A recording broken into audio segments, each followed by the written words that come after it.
गन्ने में पेड़ी प्रबंधन। गन्ने में पेड़ी रटून फसलों का लिया जाना गन्ने की खेती का एक अभिन्न अंग है, जिसे गन्ना उगाने वाले पूरे विश्व के देशों में अपनाया जाता है। भारत में पेड़ी की फसलों का कुल गन्ना उत्पादन में काफी बड़ा योगदान है।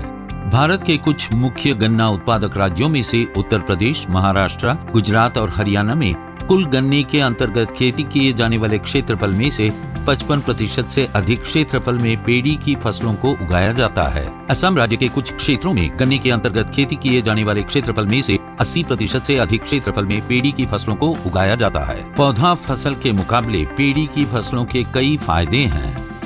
पेड़ी की फसल लेने से परिचालन लागत में 25 से 30% तक की बचत होती है, जो बीज टुकड़ों की कीमत व खेत की शुरुआती तैयारी से आती है। इससे समय की भी बचत होती है, क्योंकि ये फसल जल्दी स्थापित होती है तथा जल्द ही परिपक्व हो जाती है। इसके अलावा पेड़ी की फसलों की रस की गुणवत्ता भी आमतौर पर बेहतर होती है। आमतौर पर पौधा फसल के मुकाबले आजकल पेड़ी की फसलों का गन्ना उत्पादन का स्तर 20 से 30% कम देखा जाता है। यद्यपि पेड़ी की फसलों के उत्पादन स्तर को वैज्ञानिक पेड़ी प्रबंधन विधियों द्वारा पौधा फसल के बराबर लाया जा सकता है। इसके लिए उन प्रजातियों का चुनाव सबसे पहले आवश्यक है जिनमें अच्छी पेड़ी की फसल देने की क्षमता हो। आमतौर पर जिन प्रजातियों में टिलर उत्पादन करने की क्षमता होती है, उनमें स्टॉक भी अधिक संख्या में बनते हैं, उनकी मोटाई मध्यम दर्ज की होती है और वो उच्च पौधा फसल उत्पादन देते हैं तथा वो अच्छे पेड़ी उत्पादक भी होते हैं। गन्ना प्रजनन संस्थान कोयम्बतूर द्वारा लोकार्पित की गई प्रजातियां नामशः को 86032, को 86249, को 91010 और को 94008 में बेहतरीन पेड़ी देने की क्षमता है।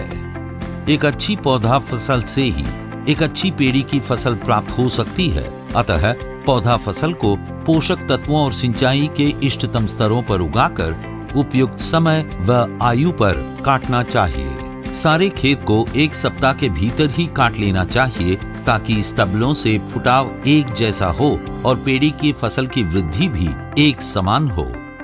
पौधा फसल की कटाई जितना संभव हो सके जमीन के स्तर के पास से ही की जानी चाहिए। खेत से प्राप्त हुई पुरानी पत्तियों का प्रयोग मल्च के रूप में किया जाना चाहिए। पुरानी पत्तियों को खांचों में फैलाकर मुद्रांकन या किसी और विधि से दबाएं। इस पर स्टबल शेविंग और मेड़ें तोड़ने के दौरान निकली मिट्टी को फैला दें। सूक्ष्म जीव कल्चर को 5 किलोग्राम प्रति हेक्टेयर की दर से पत्तियों पर डालकर सिंचाई कर दें। इन पत्तियों से की गई मल्चिंग से मृदा की कार्बनिक सामग्री का स्तर, मृदा के भौतिक हालात और पोषक तत्वों का स्तर भी बेहतर हो जाते हैं तथा इससे पेड़ी की उत्पादकता बेहतर हो जाती है। स्टबल शेविंग एक अनिवार्य कार्यविधि है, जिसे गन्ना फसल कटाई के बाद किया जाता है और एक तेज धार वाली कुदाल से सफाई की जाती है। स्टबल शेविंग से भूमि के नीचे उपस्थित स्वस्थ कलिकाओं से फुटाव होता है और इससे एक अच्छी फसल की शुरुआत होती है, जिसका जड़ तंत्र भी बेहतर होता है। मृदा संघनन पेड़ी की फसल की निम्न वृद्धि का एक मुख्य कारण है। गन्ने की फसल की लंबी अवधि के कारण मृदा संघनन हो जाता है, जो मृदा के अंदर वायु और नमी के संचार को प्रभावित करता है। इन हालातों में मेढ़ों का तोड़ना एक आवश्यक कार्यवाही है। इस कार्यवाही में मेढ़ों को दोनों तरफ से कुदाल या हल की मदद से तोड़ा या काटा जाता है। इससे नई जड़ों का विकास तेजी से होता है, जिससे नई फसल की तीव्र वृद्धि होती है। स्टबल शेविंग और मेढ़ों को तोड़ने के बाद अंदरूनी स्थानों को 30 से 45 दिन तक खरपतवारों की रोकथाम के लिए 2,4-D का 1 किलोग्राम क्रियाशील तत्व प्रति हेक्टेयर की दर से प्रयोग किया जाता है। गन्ने की पेड़ी में एक और विकट समस्या खाली स्थानों की है।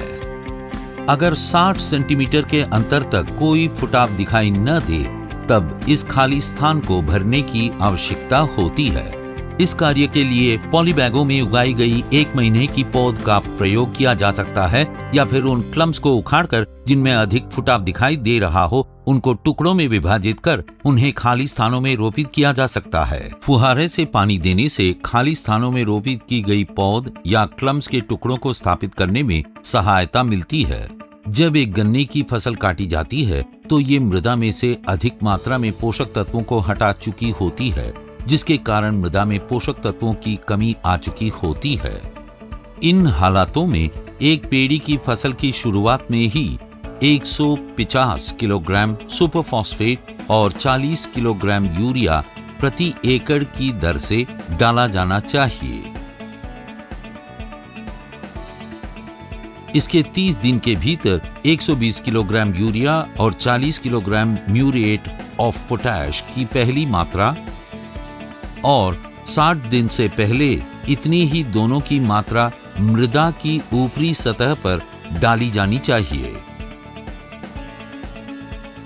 इन उपचारों में खादों को गन्ने की पंक्ति के बगल में उथली खांच खोलकर पट्टी में रखा जाता है। इसको हल्की मिट्टी से ढकने के बाद सिंचाई कर दी जाती है। रासायनिक खादों के साथ कार्बनिक खाद को भी 10 टन प्रति एकड़ की दर से मिलाकर डाला जा सकता है। यदि फसल के पत्तों में शिराओं के बीच पीलापन दिखाई दे तो फेरस सल्फेट का 0.25 से 0.5% का घोल बनाकर साप्ताहिक अंतराल पर तब तक स्प्रे करें जब तक कि पीलापन ठीक न हो जाए। पेड़ी की फसल में उथली जड़ तंत्र प्रणाली होने के कारण फसल सूखे के तनाव के लिए अधिक संवेदनशील होती है। अतः पेड़ी में अच्छे तीव्र फुटाव के लिए शुरुआत में जल्दी हल्की सिंचाई करें। बाद में हल्की व मध्यम मृदाओं में 7 से 10 दिन के अंतराल पर सिंचाई करें, जबकि भारी मृदाओं में 12 से 15 दिन के अंतराल पर करें। आमतौर पर पेड़ी की फसल कम तीव्रता से वृद्धि करती है, अतः इनमें हानिकारक जीवों व रोगों के आक्रमण की अधिक संभावना रहती है। 3 मुख्य रोग जो पेड़ी की फसल से सीधे संबंधित होते हैं वो हैं पेड़ी का बौना रोग, घासीय शाखा रोग और कंडवा रोग। इन रोगों से बचने के लिए एक स्वस्थ बीज नर्सरी कार्यक्रम आवश्यक है। इसमें बीज टुकड़ों को उच्च तापमान से उपचारित कर प्रयोग में लाया जाता है। पेड़ी का बौना रोग और घासीय शाखा रोग से बचा जा सकता है यदि वातित भाप उपचार या नम गर्म हवा उपचार अपनाया जाए। गर्म पानी उपचार जिसमें कवकनाशी मिलाया गया हो वो कंडवा रोग नियंत्रण में सहायक होता है। उच्च तापमान उपचार का प्रयोग कर स्वस्थ प्रथम बीज के उत्पादन की जिम्मेदारी चीनी मिलों की, अनुसंधान केंद्रों या किसी भी अन्य बीज उत्पादन करने वाली एजेंसी की होती है। इन नर्सरियों में से किसी से भी किसान स्वस्थ बीज को प्राप्त कर सकते हैं। घासीय शाखा रोग से ग्रसित क्लम्स व पौधों का खेत में आसानी से पहचाना जा सकता है और उन्हें उखाड़कर नष्ट कर देना चाहिए। कंडवा रोग से प्रभावित क्षेत्रों में बड़ी सख्ती से निरीक्षण करते हुए प्रभावित पौधों को नष्ट करना चाहिए। कंडवा रोग की छमकों को कटने से पहले उन्हें हटाकर जला देना चाहिए। आमतौर पर पेड़ी की फसल पौधा फसल से 1 महीने पहले ही परिपक्व हो जाती है, अतः पेराई के मौसम की शुरुआत में ही इसके गन्नों को जल्दी काटकर पेराई में प्रयोग किया जा सकता है, मगर इनकी परिपक्वता की पेराई से पहले जांच कर लेनी चाहिए। गर्मी और सर्दियों के महीनों में काटे गए गन्नों से ली गई पेड़ियों की विशेष देखभाल करने की आवश्यकता होती है। जब पौधा फसल को गर्मियों के महीनों में काटा जाता है तो उस समय उच्च तापमान फुटाव को प्रभावित करता है, जिससे निम्न स्तर की फसल तैयार होती है। अधिक फुटाव के लिए पुरानी पत्तियों का मल्च के रूप में प्रयोग और सिंचाई आवश्यक है। शाखा बेधक व दीमक के नियंत्रण के लिए विशेष देखभाल अति आवश्यक है। सर्दियों में निम्न तापमान के कारण फुटाव नहीं होता है। इन हालातों में गन्ने के अवशेषों को जलाने से तापमान में वृद्धि फुटाव को प्रोत्साहित करती है। पुरानी पत्तियों का मल्च के रूप में प्रयोग भी मृदा के तापमान को बढ़ाने में सहायक होता है। ट्रेंचों में रोपण पद्धति और साइकोसेल का 8 किलोग्राम प्रति हेक्टेयर की दर से प्रयोग सर्दियों में काटी गई फसल में लाभदायक पाया गया है।